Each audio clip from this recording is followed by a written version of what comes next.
Our MC was a regular corporate slave who was always working 78 hours a week, but he suddenly finds himself reincarnated in a fantasy world. This is usually a good thing to be reincarnated, and it was sort of good for our MC too. However, he reincarnated in the body of a noble who is a total illiterate. To make things worse, he doesn't have any special abilities either. Nonetheless, he gets to enjoy a delicious meal and spend a good time while bathing because he has maids tending to him. He is termed the son of a count, who does nothing but eat and play all day. He is enjoying himself so much that he doesn't even care to ask the name of the world where he has found himself. While the maids are bathing him, they tell him to go to bed early because his brothers will be returning the next day. Our MC is confused when the maid says this, and the maids believe that he is joking around.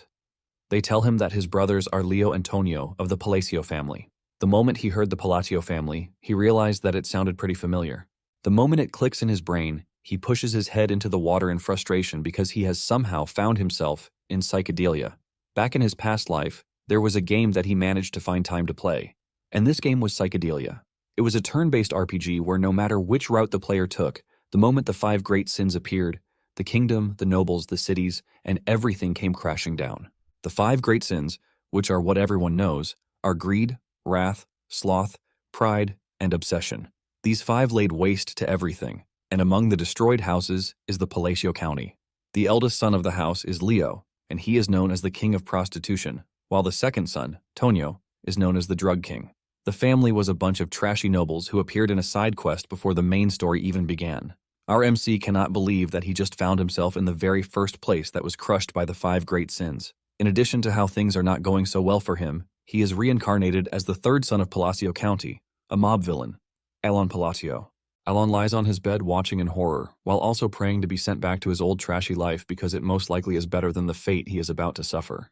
With tears in his eyes, he wonders about the purpose of a life that would be snuffed away from him in 10 years. In fact, he believes that it feels worse than having his wages withheld from him for an entire 6 months. He wonders why, as a reincarnated person, he doesn't even get a single perk to help save his life. Suddenly, it dawns on him that he has a perk at his disposal. And this is knowing about the contents of the game that takes place 10 years in the future. To him, this is basically the same thing as knowing the future too. Since he already knows this, he believes that he can get rid of the cause of the destruction before it even happens. With this in mind, he decides to try and rehabilitate the 5 great sins for the sake of a peaceful, noble life. They are nothing but kids, as they are, so he believes it should still be possible. 2 months after he decided on this, he received his personal knight, Yaban, in his office. Yaban informs him that he has managed to rescue orphans and place them in an orphanage that he pointed him to, and among them was a girl named Utia. Alon is pleased to hear this news, and this just confirms his suspicion that Yaban is truly capable. Yaban is confused whether he is getting complimented or not because it is hard to tell with his expressionless face. Alon agrees with him and tries to let off a desperate smile, but this only makes him look even worse. This is pretty hard for him, since his original face was quite expressive, but it appears that his emotions don't show on his current face. Nonetheless, Yaban thanks Alon for the compliment. Apparently, betrayal is rampant in the game, but Yaban is a rare top-tier supporting character who doesn't betray his master. The moment Alon found him, he hired him without hesitation. Yaban then confirms from Alon that the raid was to rescue Utia, and he says yes. Yaban finally understands why Alon is interested in Utia because even he, who has been a mercenary for many years, Utia is not an ordinary child. Basically, she was pretty strong, leaving Yaban to wonder why she would allow herself to get captured easily. Alon then asks Yaban why he didn't bring the girl to the estate since it would be easier. Alon commends Yaban for the observation, and though it seems like he is letting her power go to waste, leaving her at the orphanage is all part of Alon's plan. Utia Bludia is a member of the grotesque blood tribe who wields power from a contract with an indescribable being from another dimension. Utia later grew up to become the sin of wrath among the 5 great sins. She was given a title that made her seem like a monster that deserved nothing but death. She was a monster who caused hundreds of deaths, but if she manages to grow up peacefully, she won't take part in the destruction. To Alon, he has managed to remove the first landmine, and since he can't give his real reason, he decides to give Yaban a fake reason for leaving Utia there. Alon comes up with a stupid reason, and Yaban believes him. Alon mentions that the time is not yet right, and he tells Yaban to make sure that no one else knows about what they are doing. He also orders Yaban to provide anything that the orphanage needs for them. Alon then passes a letter to Yaban, telling him to give it to Utia. Yaban asks if the letter is important, and Alon says it is a letter to help Utia settle in. Alon believes that the letter would be great to calm her down, since she went through a harsh human experiment. Yaban is impressed that his master even wrote a letter, and he promised to safely deliver it. Even though he doesn't know if the letter will calm Utia down, Alon believes that he has to try first. Apparently, he mixed the real message inside the pleasantries that he wrote in the letter. This was something he heard dozens of times while replaying the game. It was a calming message from the Archbishop that helps with the sin of wrath. However, this message came too late in the game, but Alon believes that sending Utia the message early should help put her in the right direction. Alon cannot believe that he is trying to befriend a monster, but since they worship a being from another world, he believes that it should work. When Utia receives the letter, she takes a moment to read it, and in that moment, Yeban can feel the immense magical power coming from her body, which is quite absurd. She is basically a strange child, totally devoid of emotions. Utia then asks Yeban if Alon was truly the one who sent the letter, and with fear creeping through his body, Yeban says yes. Utia lets off a really terrifying aura before asking Yeban why Alon himself didn't show up. Yeban cannot believe that the girl is already at the peak level at her age, which is why her mana can be visualized. Yeban then tells Utia that Alon said the time is not right yet. After hearing this, Utia finally calms down. And this is also thanks to the hidden message that Alon put in the letter. Utia knows that it is something only someone worthy of being her master can know of. With a joyous face and overwhelming aura, she mentions that she finally understands her master's will. Meanwhile, Alon, in his bed, is thinking of how he can make sure that he gets the next person on the list to help increase his seemingly short life. Soon afterward, Alon is in the library, trying to get clues on the third sin when Yeban rushes in to tell him that he has managed to rescue the second sin that he mentioned. Even though he looks utterly exhausted, Alon asks Yeban if he treated the kid right. Yeban assures him that he did everything he asked after he rescued the kid from the illegal slave market. Suddenly, Alon's trash big brother Tonio enters the room and wastes no time using Alon as his footmat. He expresses his shock that someone as dull as Alon has decided to read books in the library. Alon keeps mute, but this pisses Tonio off, and he screams at Alon, telling him to give a reply when he is being talked to by his elders. Alon cannot believe that the former owner of the body managed to survive this long because Tonio is always picking fights. Alon would have preferred to fight back at him, but he knows better. He quickly bows his head like a slave, telling Tonio that he would like to simply excuse himself from the library since his big brother wants to use it. Tonio laughs at Alon, saying he has finally known his place. Suddenly, a knife comes flying toward them, and it narrowly misses Tonio's head. It turns out that the knife came directly from the eldest son, Leo. Leo talks about how he doesn't want any racket early in the morning. The tension between the two immediately toughens up as they start threatening to kill each other. Alon gently crawls away from the two since he doesn't want any of their beef. The family was nothing but a side character that got wiped out very early, and even though they are a powerful family, the two Trash brothers were always locked in a fierce battle for who was going to become the head of the house. One is known as the King of the Flesh, while the other is the King of Drugs. Basically, the two are the kings of the underworld, and no one who wants to live a good life will dare mess with them. Alon manages to crawl out of the room while the two are turning everything upside down. Alon figures out that the best thing for him is to live as an incompetent trash if he ever wants to live long. Alon returns to his room and gets on his couch to rest. On the other hand, Yeban wonders how such an incompetent-looking person like Alon is able to uncover human experiments. Alon is someone who looks really frail, who can't even take care of himself, but for some reason, he knows about secret foreign affairs. Nonetheless, he considers Alon a really peculiar person. The last child he rescued is considered really dangerous, with powers that are considered to be world-ending. Basically, he was rescued in the kingdom of Kallian, where there was an illegal slave market. With this, Alon has been able to rescue the second sin, Deus. After Deus was sold into slavery, he was abused and passed around endlessly. Because of this, he ended up becoming the sin of sloth, which is among the 5 great sins. After Deus lost it, he wiped out kingdoms in the most horrific way that one wouldn't even think is possible. Even most players were traumatized by how cruel Deus was in terminating his enemies. Because of how dangerous he was, Alon told Yeban to treat him gently. Yeban then asks Alon if the letter he sent to Udia is about the second child, and Alon confirms this. In addition to the important message in the recent letter, he also added extra important information to it. Alon had told Utia to take care of the child because he was frail, and just as her master ordered, Utia did the right thing. She walks up to Deus to help him out of his desperate mental situation while telling him that he has been chosen by a great person. Utia told Deus that he would get his revenge against those who wronged him if he could serve Alon with the utmost loyalty. With Utia's help, Deus is able to unleash his power but also keep it under control. Alon, on the other hand, is panicking because he doesn't know where the third boss is. Suddenly, Yeban enters the room to tell Alon that the second son, Tonyo, is dead. This genuinely shocks Alon because Tonyo shouldn't be dead yet. In no time, a funeral is arranged for Tonyo, and even in the hall, their father is seen having fun with girls, as if he is not bothered that his son just died. On the other hand, Alon finds it really suspicious that Tonyo died from an accidental fall because it didn't happen that way in the game. In the game, Leo struggled before he could finally kill Tonyo. However, things are different because Alon can clearly see Leo laughing over Tonyo's corpse. Nonetheless, Alon believes that the only thing he needs to do is make sure he rounds up the 5 great sins. A year later, everything at the house seems to be more stable than ever, since there is no cause for succession, and Leo has also taken over his brother's drug trade. During that 1 year, Alon basically became pen friends with Yudia. They are always sending letters to each other, and because of how good everything is, the orphanage keeps getting a long list of donations. Yeban then tells Alon that he has found a clue concerning what he is looking for. Alon is pleased to hear this because it basically means an ancient record about the third boss. Alon is pleased that he has finally found the third boss. To Alon, it's a peaceful evening, but the same cannot be said at a certain drug distribution site. 2 high-ranking officers under Leo arrive at the warehouse to find dozens of their members drenched in their own pool of blood. The ones still alive begin killing themselves, as if they've lost control of their bodies.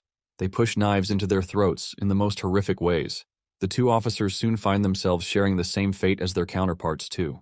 It turns out that the person behind this is Deus, and he is being supervised by Yutia. After they are done wiping out the bad guys, Deus asks Yutia if their actions even mean a thing, and Yutia assures him that it does. Yutia asks Deus if he pities the bad guys, but he says no, since they are the ones causing people to do substances. He is only curious about what it means to their revenge plan. Yutia then assures him that it sets the stage for the return of their master, and since he is coming, they can't allow his throne to be in disarray. Deus finally understands everything Yutia has been preaching to him, and before they leave the scene, they make sure that the warehouse is utterly destroyed. They leave a blue moon sign on the grounds of the scene, as they consider themselves the Blue Moon, who are Alon's blade. 1 more year later, everything appears to be going smoothly as Yeben comes to report to him that he has managed to save the 5th kid too. The 5th has also been sent to the orphanage, and Alon cannot contain his joy that he managed to pull off his biggest worry. Because of his hard work, Alon doesn't mind feeding Yeben with the best goodies that he can get his hands on. To find the 3rd sin, greed was the hardest, but they were able to pull it off thanks to his gamer knowledge. Yeben did everything he could to make sure that everything worked out well in the end. Alon then tells Yeben that he is free to rest for a while because he has been running around for quite some time. Yeben asks him if the orphanage mission is done, and he says yes. Yeben is relieved to hear this, and he asks Alon if he isn't happy because he doesn't look like he is, but Alon assures him that he is. In fact, he claims that he is currently smiling even though his face says the opposite. Yeben has no choice but to go with what Alon claimed. Alon lies on the ground with the relief that everything is going the way he wants it. Because the kids only became evil thanks to their evil past, he made it his mission to rescue all of them, and he didn't think he would be able to pull it off before. Alon then asks Yeben about the status of the orphanage, and Yeben presents him with a letter. Yeben assures him that everything is going smoothly just as expected. Apparently, the children were initially like broken dolls, but they have somehow managed to brighten up. Alon is relieved to hear this, since there won't be any reason for them to hire caretakers. Alon is proud of Yutia because he didn't expect her to be able to handle the pressure of taking care of the kids. Alon suspects that it is easy for her because of her background setting, which is tied to the orphanage. Alon then tells Yeben that with everything he has seen, Yutia is a good kid. From the letter she sent, she assures Alon that he has nothing to worry about because everything has been settled. Alon mentions just how proud he is to see the kids growing up properly. Since all 5 are growing up really well, Alon concludes that the environment plays a huge role too. Yeben then asks Alon when he plans to meet the kids, since he said there would be a time for it. Deep down, Alon has no intention of meeting the kids in person. He knows it would be good to meet them in person so that they can get closer, but he is terrified of their personalities that he has seen while playing the game. Nonetheless, he believes that it should be fine, since he rescued them before their awakening. Alon then lies to Yeben, telling him that he might try to meet the kids later in the future. Now that he has pulled off the rescue, Alon believes that the next thing on his list is to learn a bit of self-defense skills. Since magic requires talent, Alon has just what it takes to learn it. Yeben then asks Alon if he has heard of the Blue Moon.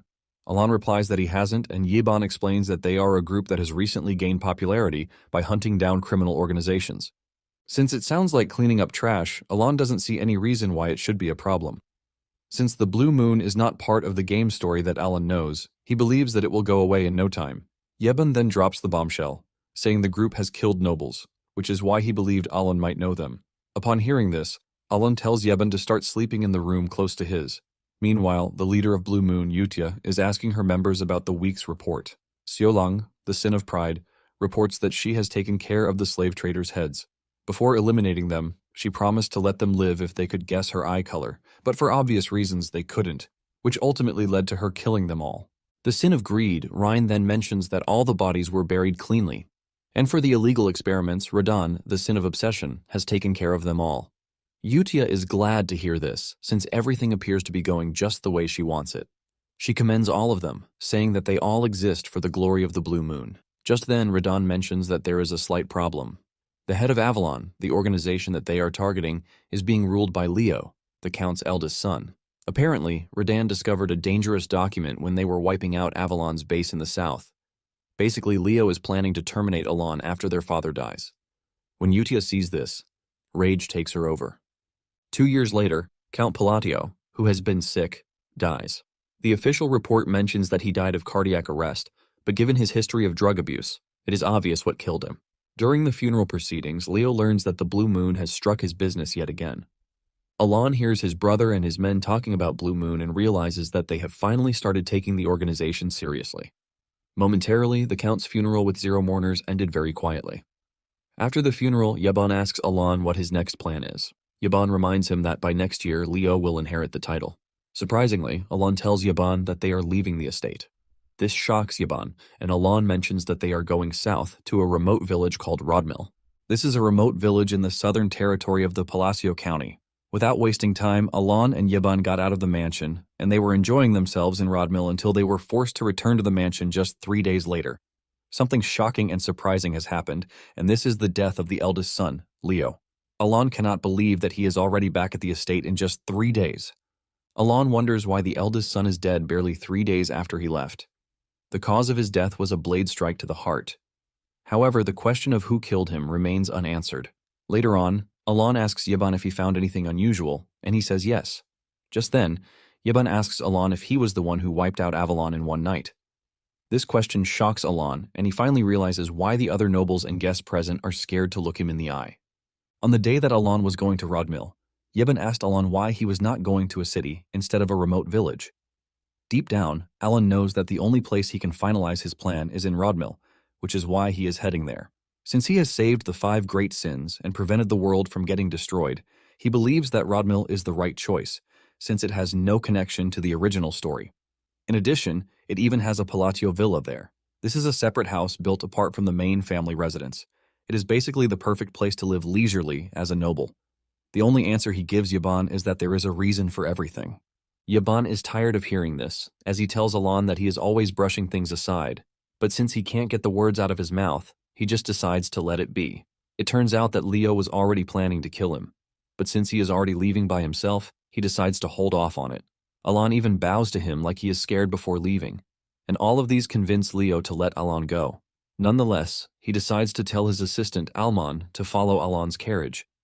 Alman then asks Leo if he wants to kill Alon by asking him to follow the carriage. Alman wants to confirm if he really wants to kill Alon. Leo is shocked to hear this because Alman has always been the one who follows any order without a word of complaint. Leo is surprised that Alman is asking questions. Leo screams at Alman, telling him that his only job is to follow the orders, but Alman suddenly pushes his sword into his chest. Leo is stunned, leaving him to ask Alman why he betrayed him. Alman smiles, telling Leo that he likes playing games. Alman mentions that he has been playing along all this time, and it turns out that he is not really Alman, but Radan, the Sin of Obsession. Radan tells Leo before finishing him off that no one touches their master, the Great Moon. He mentions that they might be restricted from carrying out missions, but when it comes to the safety of their master, there is no question about this. Radan reveals that he intentionally waited for him to say he wanted to hurt Alon before finally making his move to take him off the board. Radan says he has been waiting for a whole 2 years just for him to make the wrong move. While he is bleeding out, Leo tells Radan that he won't be able to escape from his men. Radan then replies that he just made the extinction of Avalon his prime purpose with what he just said. Radan shakes his head for Leo, saying that the Great Moon, Alon, really did give him a chance to live, but he ruined it. As usual, Alon woke up to a beautiful morning which he considers paradise because he can wake up anytime he wants, eat whenever he wants, and enjoy his life as a noble. Alon is enjoying himself so much that he thinks of starting a toast business. He is busy munching on delicious food when Yaban enters the room to tell him that he just got a message. Alon's food immediately becomes bitter when he reads the letter to find out that he is requested to return to the estate because his brother has just died. With just those simple words, his so-called paradise ended in just 3 days. In grief, he returned to the estate, and he noticed that everyone was reacting to him in a very weird way. This is when Yaban asks him when he became a mastermind, who was able to destroy Avalon. It finally dawns on Alon that he has found himself in some really crazy simulation. Alon then asks Yaban to explain the situation of how he became a mastermind to him. Yaban simply replies that he is the only one who stands to gain anything from the chaos. Yaban continues by saying Leo was murdered after they left the compound, which is a perfect alibi for him. In addition, this ultimately promotes him to the position of being the heir with no rivals. Yaban mentions that since Avalon is gone, Alon would have no one causing him trouble. With all of these put together, Yaban says Alon has become the mastermind of the county. Yaban also glazes himself, saying he is a swordmaster and he is under Alon's command. Alon is ultimately confused by all of these, forcing him to ask Yaban if he's having fun, since he seems to be dancing around. Alon sits down to think about everything that has happened. Racking his brain, he doesn't think there is any organization strong enough to be able to take Avalon down in just one night. Suddenly, it dawns on him that Yaban once told him that there is an organization that hunts other organizations. Alon thinks the culprits might have been the Blue Moon. Yaban then tells Alon that with the information he got from the guild, there is no indication that Blue Moon is involved. Basically, the Blue Moon organization never leaves bodies, but they leave a mark. Avalon officials, on the other hand, were killed with the use of a sword. Alon finally realizes why they picked him as mastermind because he has an assistant who wields a sword. Since the Blue Moon didn't appear before the main story and there is no indication that they are the culprits, Alon starts to wonder who it might be. Later on, during their usual meetings, Utia asks her colleagues if there were any traces of their involvement in what happened, but they assure her that there were none. The only thing they left behind were stacks of bodies, and they did everything the way Utia wanted it. Utia smiles because her plan worked out so well. This basically ended Avalon, the powerful organization that once held the Asteria kingdom to ransom. All it took Utia and her colleagues was 5 days to bring ruin to Avalon. Radon then tells Utia that the cleanup is not entirely complete. Utia asks him what he meant by this, and he explains that he found more nobles who are connected to Avalon. Apparently, the Altea Duchy appears to be the most involved culprit in everything. Without thinking twice, Utia tells the group that it is required of them to quietly remove the threat. Utia then asks her friends about the Information Guild, and they assure her that the guild doesn't have anything that links them to the whole annihilation. Basically, all the other guilds share the same view as the Information Guild because they are all calling it hell created by the Swordsmaster. Ryan then asks Utia if they should maintain surveillance, and she tells them to do this. Utia tells them how important it is that their master does not find out about everything happening. Deus mentions that Leo, who was Alon's brother, was the one who targeted him first. Utia then says they can't justify what they did since they didn't get an order from Alon. Utia reminds them that they are a sword and they are not allowed to think on their own. Utia says the Blue Moon only moves by order given, and in addition she warns them that their master knows everything. With this in mind, she urges them to always live to the standards set by their master and never disappoint him. Deus is surprised that Utia, who is overwhelmingly powerful, is scared of Alon finding out about their exploits. Nonetheless, Deus cannot argue because everything they are doing is for Alon. A month later, Alon finds himself stuck with several chores. This is not the kind of life he envisioned for himself, but the life that chose him. Because of Leo's death, Alon has earned himself a bulk load of resentment. Surprisingly, Leo's death is not supposed to happen until 6 years later. Because of the entire family's sudden death, all the work fell back to Aelin. To make things worse, everyone is working so hard and delivering their projects right on time. Alon remembers that during his father's tenure they were all working like bugs. Unknown to him, the servants and workers are all working really hard to make sure that they don't get on his bad side and end up in a ditch somewhere. Alon wishes that the servants would just sort things out themselves without involving him in it. Later on, Yeban commends Alon for reaching the second tier of his magic practice in the space of 2 years. Yeban tells Alon that he possesses incredible talent, since it usually takes about 4 years of training to reach the second tier. To avoid arguing with Yeban, Alon admits that he is talented when it comes to magic. Basically, Alon was putting everything he knew into magic defense because he was nervous. The technique he is also learning requires a lot of magic control, but Alon doesn't see himself getting good at it. Initially, Alon was excited because he thought once the plan was over, there would be no more danger. With this, he could self-study without stress. However, with the recent call for security, Alon has realized that his mana hole is really small. Basically, the mana hole one is born with is like an athlete's body time, which is fixed from birth. And when it comes to Alon's mana hole, it is quite small. It is too small because even his training can't cover it. Alon is thinking about his stressful life when Yeban informs him that a dance invitation has just arrived. Alon is surprised that he has been invited to a party dance, but he has no choice but to attend. Upon stepping into the hall, Alon complains that he is already tired. The party is a regular ball for networking among nobles, which is held in the southern region of the Asteria Kingdom. Alon also thinks of building connections with the ball party, since he will be the count soon enough. Alon figures out that having a good connection with other nobles might ensure his security in the future. Alon makes his move, but all of the nobles start to avoid him like he is some sort of disease. Yeban comforts him, telling him not to be upset, but Alon is not even upset. Alon already expected something like this to happen. Alon tells Yeban that he needs to excuse himself. Alon walks over to the drink table while thinking about his move, even though he is being avoided for being the black sheep. Alon is prepared to solve his current situation with the social skills that he claims he has secretly practiced. Upon picking up a wine cup, he walks to a lady while talking about how nice the drink is. He tells the woman that he would love to get some bottles to take home, and he tries to end the conversation with a smile, but just as expected, his smile looks horrible. With fear creeping through the lady's body, she tells Alon that she is going to tell her father to arrange it, and before Alon can say anything else, she runs off. Alon finds himself stranded, while the other guests in the house start whispering about how Alon must have threatened the innocent lady, forcing her to run away. In fact, they believe that Alon is worse than his late brothers. Alon tries to delude himself from the reality that the lady is scared of him, and he concludes that the lady must be shy. Yeban walks up to console Alon, and he mentions all the sacrifices he went through to try and make sure that everything comes out good. It finally dawns on him that the Palacio name is more dreadful than he even thought. Since the rumors have claimed that he had his brothers killed, he has automatically become the one person everyone doesn't want to associate with. Tired of the room, Alon tells Yeban that he needs to get some air. Meanwhile, Alon is being watched by a peculiar red-headed woman. Alon is reminiscing about his trash life on the balcony when a strange girl shows up, asking to speak with Alon.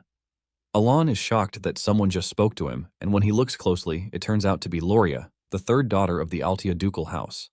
Alon is not entirely surprised that someone from the house is speaking to him. Alon remembers that the Altia family is one of the great villains of the game. They are basically the black sheep of the north.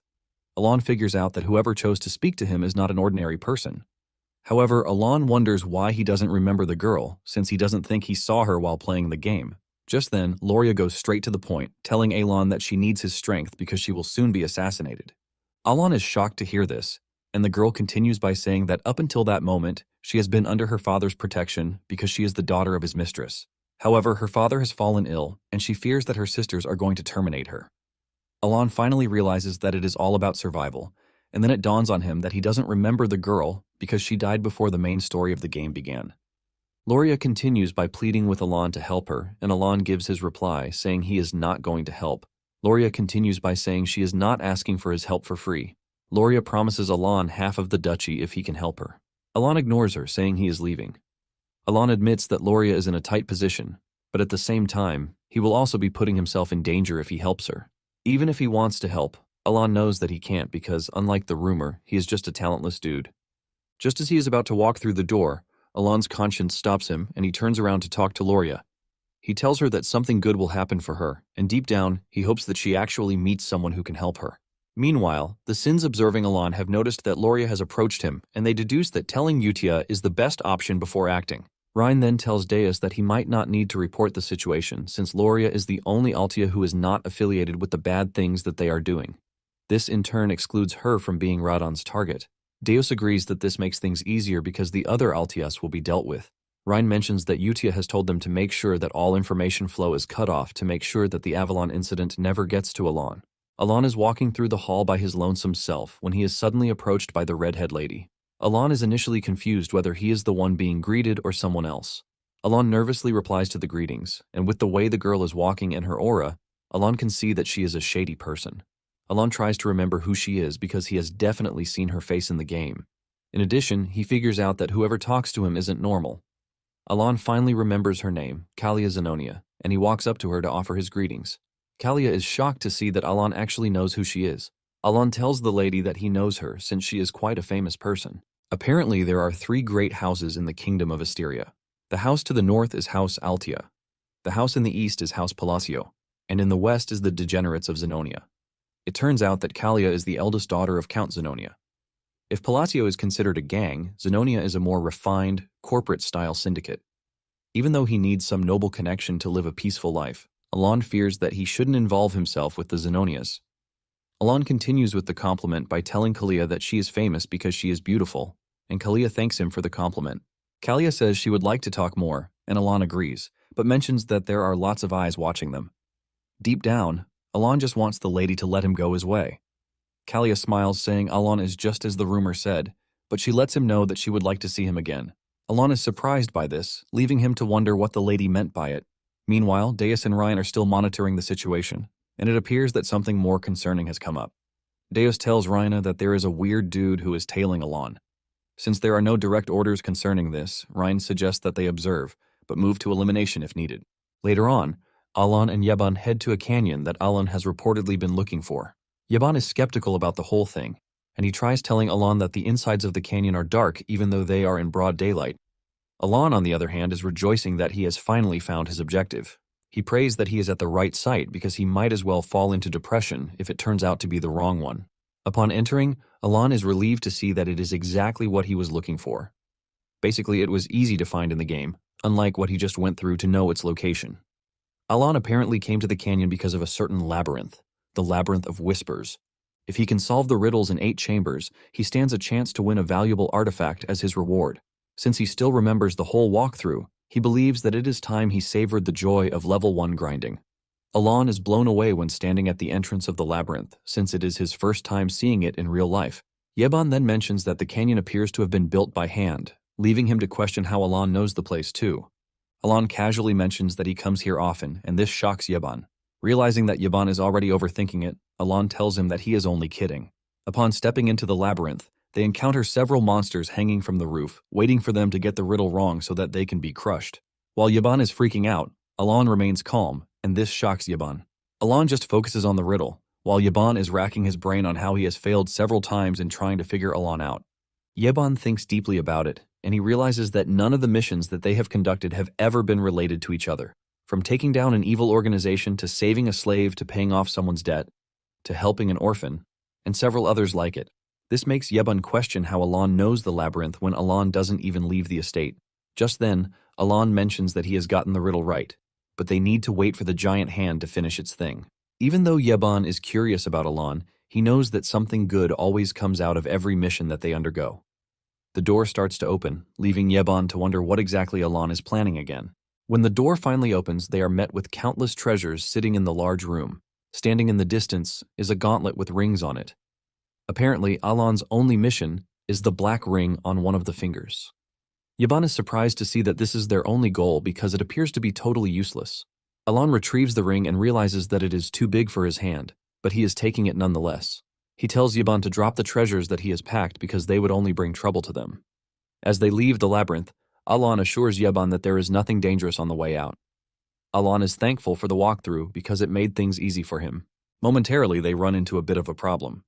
A bunch of stone golems have blocked the way, and Yeban is already thinking of how he can get Alon out of there. Just then, Alon tells him that he has nothing to worry about because he will handle the golems. Yeban tries to tell Alon that escape is their #1 priority, no matter what it is that he is planning. Alon walks toward the golems while raising the finger holding the ring. Yeban is worried that Alon is going to get himself killed because his Tier 2 magic is useless against the golems. Once he is close enough to the golems, Alon uses the ring to activate the constraint instruction. Time stops, and Alon finds himself in an empty dimension, where the system tells him that he has 2 constraints that he can enact. Alon remembers that in the game, his current position has a selection window. Staring into the abyss is a giant face, and Alon believes the reward for clearing the labyrinth is the constraint instruction. As the name implies, it is an absorption-type artifact that imposes restrictions on the user in exchange for power. The voice that just spoke to Alon made everything feel very real. Alon then mentions his first constraint. After reciting the spell, the being asks him what he plans to gain, and Alon mentions that he would like to twist the laws of the world a little further. Once he has laid his claim, the system grants his first constraint, and for his second constraint, he follows the same procedure, and the system asks him what he seeks by this. Alon simply replies that his request remains as just before. The being takes a minute before answering Alon, and Alon fears that he has messed things up. Alon knows that choosing both seals and words for the constraint gives the highest magic attack power.